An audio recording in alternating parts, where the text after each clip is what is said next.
Sejumlah korban kecelakaan lalu lintas Simpang Rapak ke Balikpapan saat ini masih dirawat. Menyapa Dede Ibin untuk mengetahui kelanjutan dari kasus keracunan di Tasikmalaya, Jawa Barat.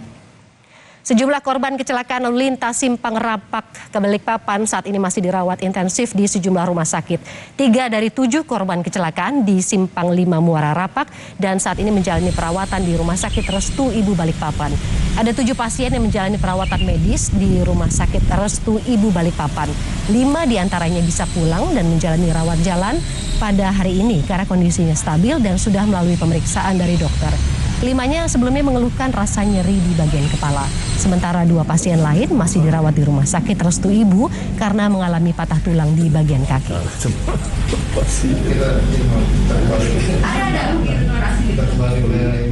Informasi terkini korban dan penyelidikan kecelakaan maut Simpang Rapak Balikpapan, Kalimantan Timur. Kita akan tanyakan dengan jurnalis Kompas TV, ada Paulina Jaru. Paulina, selamat siang. Korban luka masih dirawat intensif, seperti apa kondisinya saat ini?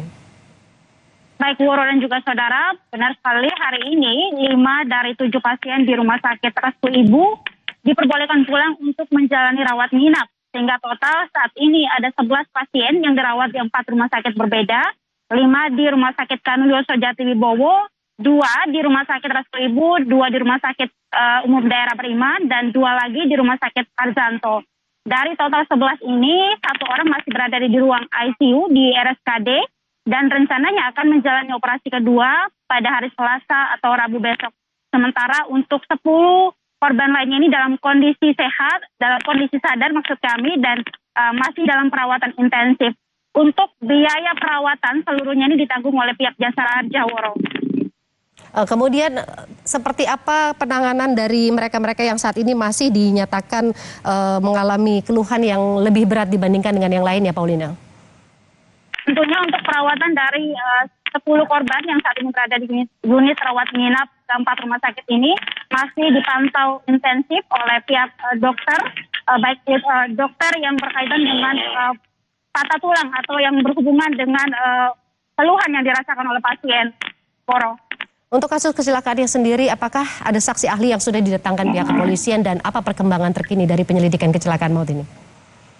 Baik, Woro dan juga saudara, hari ini tadi berdasarkan keterangan dari Kabid Humas Polda Kaltim, Kombes Pol Yusuf Sutejo, ada temuan terbaru yaitu temuan teknis kendaraan oleh Komite Nasional Keselamatan Transportasi dan Dirjen Perhubungan Darat Kementerian Perhubungan, dan juga berdasarkan hasil pemeriksaan tersangka oleh pihak kepolisian.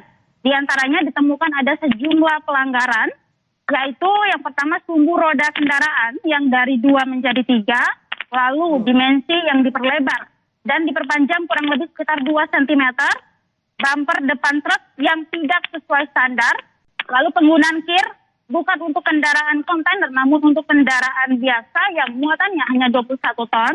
Lalu selain itu juga administrasi, ditemukan ada SIM pengemudi yang palsu. Seharusnya SIM pengemudi truk ini adalah SIM A, tapi dirubah oleh pengemudi menjadi SIM BA. Dari temuan Polda Kaltim ini tentunya akan menjadwalkan pemanggilan saksi ahli, yaitu pihak perusahaan pemilik merek truk kontainer yang direncanakan nanti akan dipanggil oleh Polda Kaltim langsung ke sini untuk memeriksa dan mengetahui spesifik mobil tersebut dan kapan dikeluarkannya. Dan sebelumnya juga, Woro, kemarin pada Sabtu sore, polisi juga sudah memanggil pemilik truk bernama Edi Purnomo dari PT Putrajaya dan dilakukan pemeriksaan selama kurang lebih 6 jam. Dari keterangan pemilik truk ini bahwa pihaknya sudah melakukan perawatan dari armadanya selama kurang lebih 2 tahun, seperti pergantian oli, minyak rem, dan uji kelayakan yang dilakukan secara rutin. Namun tentunya keterangan tersebut nanti akan disinkronkan dengan pemeriksaan teknis kendaraan dan juga pemeriksaan saksi ahli dan tersangka. Dan hingga saat ini memang masih ditetapkan 1 tersangka oleh pihak kepolisian, Woro. Baik, terima kasih jurnalis Kompas TV Paulina Jaru dari Balikpapan, Kalimantan Timur terkait dengan tadi status korban. Saat ini masih ada 11 korban yang dirawat di 4 rumah sakit yang berbeda. Kemudian juga pemeriksaan saksi ahli akan dilakukan hari ini. Terima kasih Paulina.